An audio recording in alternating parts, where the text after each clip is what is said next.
儿子6岁。儿子6岁呢，他要问精子长怎样，我要怎么回？其实这个问题本来很长，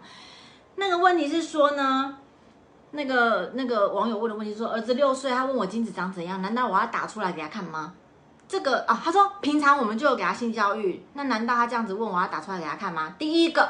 我不知道你是认真的问还是在开玩笑。那如果你是认真问的话，那我就回答你，就算你打手枪出来有一坨精液要给你儿子看，精子在哪里你也看不到，精子必须要在显微镜下面才看得到，除非你用载波片把你的精液抹上去，放到显微镜下面，然后教导你的小孩像上自然课一样，从望远镜里面看，就会看到精子在游。如果你是用这种方式的话，当然可以啊，就让他知道精子长那样。但是如果你只是单纯的射出来一坨你的精液，跟他说这个就是精子 ，no， 那个叫做精液，不是精子，听得懂吧？这个爸爸。好，那我的建议是，根本不需要射出来，他才6岁他问的只是一个概念而已，他想知道说爸爸妈妈我怎么来的？那怎么来的？当然是爸爸的精子跟妈妈的卵子啊。那精子是什么？精子从哪里来？所以你只要告诉他说，精子是爸爸身体的一部分。那因为爸爸很爱妈妈，我们2个相爱，所以爸爸有一个管子，那个管子叫做阴茎。透过这个阴茎呢，放入妈妈的一个阴道，那个道就是道路的道，所以你们可以这样讲，就是一个道路叫阴道。通过这个道路之后呢，这个小管子这个阴茎通过这个道路就会到达妈妈的子宫。那在爸爸妈妈做相爱的运动的活动的，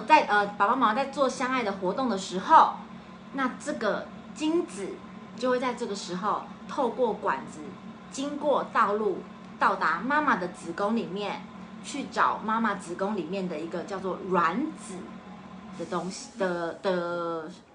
你要讲生物还是讲东西都可以啦，就是去找妈妈身体里面的卵子。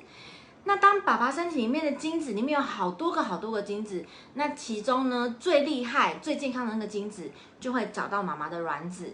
那他们2个就变成受精卵。那这个受精卵呢，就是你在妈妈肚子里面的时候，那因为很健康生出来，现在就变成你了，你6岁了。我觉得这样子跟小孩子讲就可以了，6岁的小孩子这样讲就可以了。那你也可以说，因为爸爸很爱妈妈，重点是你要强调的是，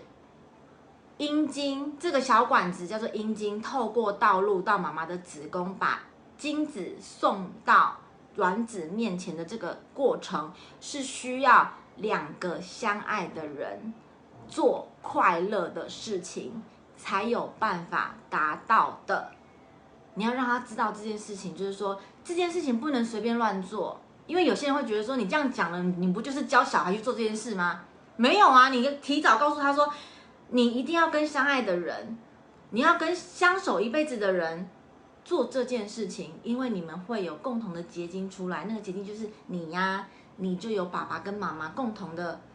基因，或是你要看你要怎么讲啊，就是我们2个的爱都在你身上，所以你必须要跟你很爱的人，才能用这样子相爱的方式，这样相爱的活动去做这件事情。那这个呢就是宝宝，这个宝宝呢就会住在妈妈的肚子里面，有个叫做子宫的地方。我非常强烈的建议，现在如果有小孩正在长大的父母，拜托你们不要再用鸟鸟、妹妹、什么鸡鸡、鸭鸭，有没有鸭？就是一堆很奇怪的名字，就把他的名字讲出来吧。你可以说有个小管子，那个小管子叫阴茎。那如果他问说为什么我的这么小，爸爸的比较大，你就说因为你小时候小 baby 的时候也是这么小啊，你现在的6岁是不是变很大也很高？那当然这个小管子也是一样的，会随着你的身高一起变大。只要让他知道这个是长大的过程就好了，不需要特别放大这个私密处，让他觉得好像这个是一个很奇怪的地方。No， 它就是一个器官，跟我们的手会变长，脚会变长，人会长高，都是一模一样的意思。那重点是你在传达这个观念的时候，要让他知道这件事情是必须跟你要相守一辈子，你要爱的人才可以做这件事情。那当然，等他大一点，你就可以教他避孕的方式了嘛。那你就跟他说，小时候爸爸不是有跟你说，爸爸会通过管子到妈妈那边吗？那是因为我们要生小孩。可是你现在交了女朋友，你不确定你们两个有没有要相守一辈子，你们两个的爱还在磨合当中，或什么之类的，所以你们现在要避孕。这就是再长大一点再教的了。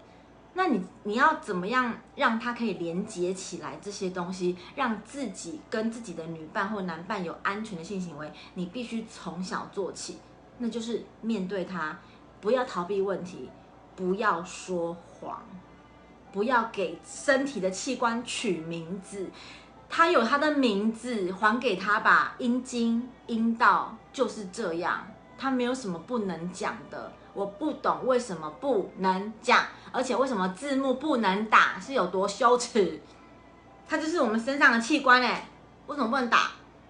我们只有教小孩说，私密处不可以让陌生人，或者是大人，甚至是应该说私密处除了你自己之外，其他的人只要你不想要让他碰，你都可以拒绝。即使他是大人，你也可以拒绝。这个是性教育的重点。私密处是要自己保护的，而不是要帮私密处取一堆名字，然后说不能打在电视上。这个意义是什么？不懂。你如果真的要给小孩看精子的话，你如果是科学家，或是你是自然老师，你是可以把它放在载玻片上面，像显微镜下面看啦。不然，其实你就可以直接跟他说，那精子的它会有一个尾巴摇，那它就会游到妈妈的子宫里面去了，就大概这样就好了。我觉得很多事情跟我们的想法是一样，你把它简单化，其实并没有这么的难。我们会这么难，是因为我们的思想太复杂了。我们因为思想复杂，就会把小孩想得很复杂。其实小孩问的问题都很简单，这样懂了吗？懂了吧？不用害怕告诉小孩爸爸妈妈在做爱，你可以不用讲做爱这2个字，你可以说爸爸妈妈在做相爱的运动，或者是相爱的活动。重点是这件事情是相爱才会做的快乐的事，听得懂了吗？相爱跟快乐，不要让他们觉得这件事情是羞耻而且不开心的，这是我想要表达的重点。那至于你们要用什么样的言辞，那就是你们亲子沟通的方式，那不一定要我教，你们一定懂啊。就是精子的长相，其实现在有很多绘本嘛，你就可以直接拿绘本给他看，说这是精子长，或者是你自己画啊，很难画吗？就画一个圆圆的，然后画小小的尾巴嘛，